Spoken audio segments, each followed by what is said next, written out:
Welcome to the news. We're kicking things off right now with a deep dive into music history. We're looking at how May 2 set the stage for massive shifts in the rock genre. Get ready to explore the iconic recordings and unforgettable performances that forever changed the culture of rock with these incredible May 2 events. Tired of dropping your phone or struggling to hold it with one hand? The PopSockets Pop Grip gives you a secure grip, works as a phone stand, and even lets you swap the top for a fresh new look. Simple, useful, and perfect for everyday phone use. Click the link in the comments to grab yours on Amazon. Next up, we take a trip back to a legendary reunion. 21 years ago today, the British rock band Cream, the world's first true supergroup, made a historic comeback. We have the details on how guitarist and lead vocalist Eric Clapton confirmed the reunion and what happened during their incredible four-night show at the Royal Albert Hall. Now we switch gears entirely to the world of sports. We're heading over to the softball field to bring you the latest from the Spring Lake Park versus Rock Ridge softball matchup on May 2nd, 2026. Find out the final scores and the highlights from this intense competition. And finally, we wrap up with some major drama from the festival circuit. Kid Rock's festival faced major issues, and we have the story on how Brantley Gilbert had to apologize to the fans after technical difficulties and intense scrutiny involving Secretary of Defense Pete Hegseth. Don't miss the full story. Stay with us for more.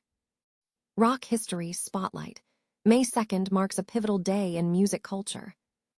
Rock music enthusiasts and newcomers alike can gain valuable insight into the genre's evolution by examining significant moments from its history. May 2nd stands out as a particularly momentous date in music history, characterized by chart-topping hits, memorable live performances, and the release of influential records. These key events and musical milestones on May 2nd fundamentally reshaped the culture of rock. The impact of these recordings and performances, featuring rock legends and iconic community figures, left an indelible mark on the genre's trajectory. Understanding these moments is crucial for grasping the shifts and transformations the rock industry has undergone over the decades. 21 years ago today marked a historic moment for rock music as Cream, recognized as the world's first true supergroup, launched a highly anticipated reunion concert series. The comeback was officially confirmed by guitarist and lead vocalist Eric Clapton during a guest appearance on BBC Radio 2's The Johnny Walker Show on December 17, 2004. A year later, the supergroup officially reunited at London's Royal Albert Hall on May 2, 2005. Clapton, alongside bassist and vocalist Jack Bruce and drummer Ginger Baker, delivered a high-energy four-night show featuring Cream's 19-song setlist, which included classics like White Room, Sleepy Time Time, and Sunshine of Your Love, as well as new material such as Pressed Rat and Warthog, and a cover of T-Bone Walker's Stormy Monday. Ginger Baker admitted initial hesitation about the reunion, noting that Eric Clapton convinced him to participate. Baker expressed great satisfaction, stating, "I'm very glad he did because I was a bit wary about it, and I'm more than pleasantly surprised. I'm really thoroughly enjoying it, and I think the band's better than it's ever been." Clapton revealed that his decision to reunite was fueled by curiosity about what a comeback would entail. He explained, "I think over the years, I'd started to wonder what it'd be like. Eventually, people would ask me if I would ever consider reforming Cream, as if it were my responsibility. And, initially I was really reluctant and actually was tired of the question." The 2005 reunion was particularly significant as it marked Cream's first performance in nearly 4 decades, following their final show on November 26, 1968. The event held at the Royal Albert Hall, the same venue for their iconic 1968 performance. Following the initial run, Cream continued their performances with a 3-night set at Madison Square Garden from October 24 to 26, 2005.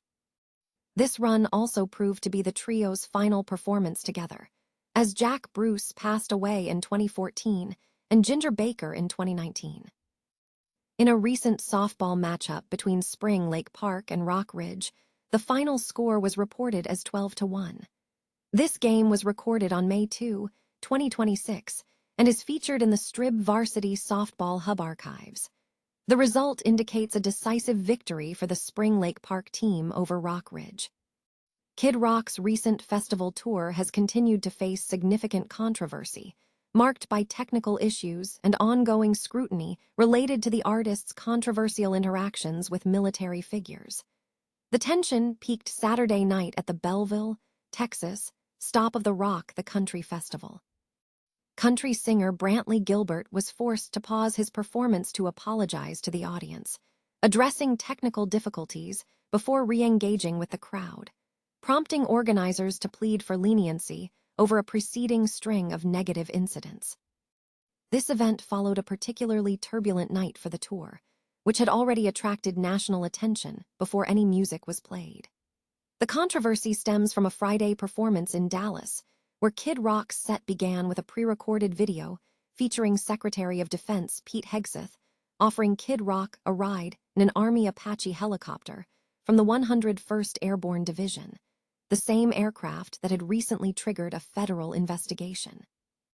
The video showed Kid Rock arriving by private plane at a military base where Hegseth was waiting. In the clip, Kid Rock addressed the secretary, and Hegseth offered him a lift into the helicopter, with camera focus lingering on Hegseth's arm tattoo as the aircraft flew over a scenic landscape. This stunt reignited public debate regarding the relationship between the military and the rock star. Earlier in March, Kid Rock had posted a viral video showing 2 Apache helicopters landing near his Nashville area home, described by him as the Southern White House, which sparked widespread online anger over the alleged misuse of taxpayer-funded military equipment. Although the Army suspended the involved pilots shortly after, Defense Secretary Hegseth quickly reversed the stance, posting on X that there would be no punishment, no investigation, and thanking Kid Rock, urging him to carry on Patriots.